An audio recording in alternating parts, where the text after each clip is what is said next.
അൽഹംദുലില്ലാഹ് അല്ലാഹുമ്മ സല്ലി അലാ മുഹമ്മദിൻ വഅലാ ആലി മുഹമ്മദ്. ബഹുമാനരായ സഹോദരങ്ങളെ, കേരളത്തിൽ നിന്ന് പുറപ്പെട്ട KNMന്റെ ഹജ്ജ് സംഘമാണ് ഖുബാ മസ്ജിദിന്റെ പരിസരത്ത് എത്തി നിൽക്കുന്നത്.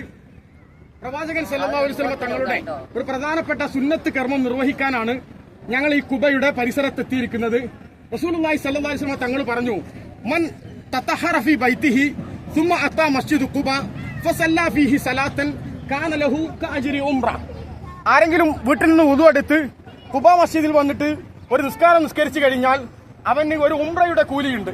ആ കൂലി ആഗ്രഹിച്ചുകൊണ്ടാണ് ഞങ്ങൾ ഇൻഷാ അല്ലാഹ് ഖുബാ മസ്ജിദിന്റെ പരിസരത്തെത്തി നിൽക്കുന്നത്. പരിശുദ്ധ ഹജ്ജ് കർമ്മവുമായിട്ട് മദീന സിയാറത്തിനോ ഖുബായിൽ വരുന്നതിനോ മറ്റേതെങ്കിലും കാര്യത്തിന് യാതൊരു ബന്ധവുമില്ല. ഹജ്ജ് കർമ്മത്തിന്റെ എല്ലാ കർമ്മങ്ങളും മക്കയിൽ വെച്ച് പൂർത്തിയാക്കുകയും അതിനുശേഷം പുണ്യ പ്രവാചകൻ സല്ലല്ലാഹു അലൈഹി വസല്ലം തങ്ങളുടെ നഗരമായ മദീനയിലേക്ക് വന്ന് അവിടെയുള്ള ചരിത്ര പ്രദേശങ്ങൾ കാണുകയും ആ ചരിത്രം എന്താണ് മുസ്ലിം സമൂഹത്തിന് നൽകുന്ന സന്ദേശമെന്ന് ഓരോ ചരിത്ര പ്രദേശത്തും പോയി പഠിക്കുകയും മനസ്സിലാക്കുകയും ചെയ്യുക എന്നുള്ള നിലക്കാണ് ഈ യാത്രയുമായി ഞങ്ങൾ രാവിലെ പുറപ്പെട്ടത്. ഇൻഷാ അല്ലാഹ് വരുന്ന 27-ാം തീയതി ഞങ്ങളുടെ ഹജ്ജിന്റെയും അതുപോലെ മദീന സിയാറയുടെയും എല്ലാ യാത്രകളും അവസാനിപ്പിച്ച് നാട്ടിലേക്ക് തിരിക്കണമെന്നാണ് ഞങ്ങൾ ആഗ്രഹിക്കുന്നത്. അല്ലാഹു അതിനുള്ള തൗഫീഖ് നൽകി അനുഗ്രഹിക്കട്ടെ. അസ്സലാമു അലൈക്കും വറഹ്മത്തുള്ളാഹി വബറകാതുഹു.